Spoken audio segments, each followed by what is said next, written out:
L'éducation nationale me dit on assume de faire des contrôles. Ça veut dire que quand les contrôles se font au niveau des inspecteurs de l'éducation nationale, ils peuvent aussi repérer des choses et ils vont transmettre à la préfecture, ils vont transmettre des choses à la justice. Tous ces services communiquent entre eux et ça c'est important.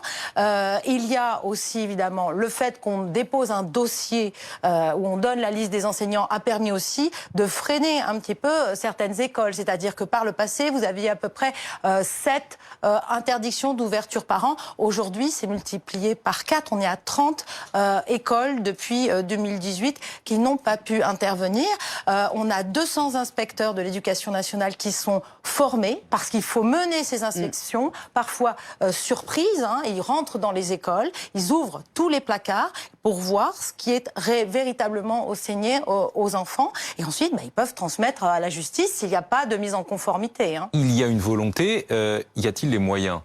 Alors, alors, la loi donne un outil pour mettre fin à tout cela. Maintenant, ça ne suffit pas, il faut une volonté très forte. Et il faut reconnaître que le contrôle, le ministre de l'Éducation nationale... Il naît de l'action Ah mais c'est comme la loi. Personnel qui sont qualifiés pour cela et qui passent leur temps presque à ça. Donc en fait, il faut, donc il faut mobiliser les gens et le ministre de l'Éducation nationale le fait. Il faut mobiliser les gens, il faut les former au contrôle. Parce que vous imaginez bien que quelqu'un qui a des choses à cacher va s'arranger pour que l'inspecteur de l'Éducation nationale ne les voit pas.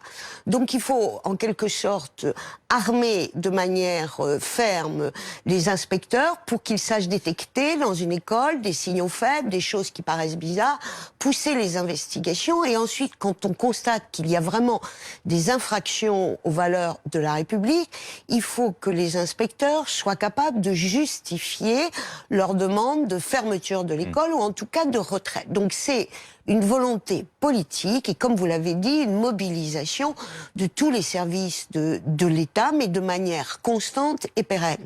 Il y a aussi le problème de l'enseignement à domicile, dont on entend souvent parler.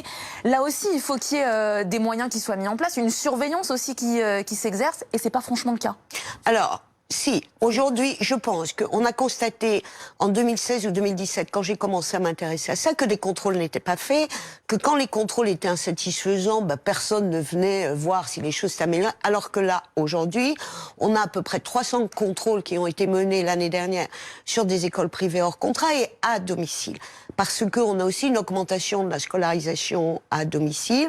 C'est possible, vous avez un enfant malade, ou vous avez une pédagogie particulière. Voilà, vous pouvez le faire, mais il faut faire très attention à ce que dans un milieu fermé, qui est le milieu familial, on ne soit pas, encore une fois, en contradiction avec les valeurs de la République et que l'enfant y reçoive une instruction. Merci à toutes les deux. Juste un petit mot quand même. Vous dites l'idée c'est pas de stigmatiser les musulmans, l'islam, mais dans ce cas-là, est-ce qu'on traque aussi peut-être des dérives dans d'autres établissements, d'autres confessions? Mais alors, il n'y a pas que les confessions. Moi, je dis, il faut que dans ce pays, on ose dire les choses calmement.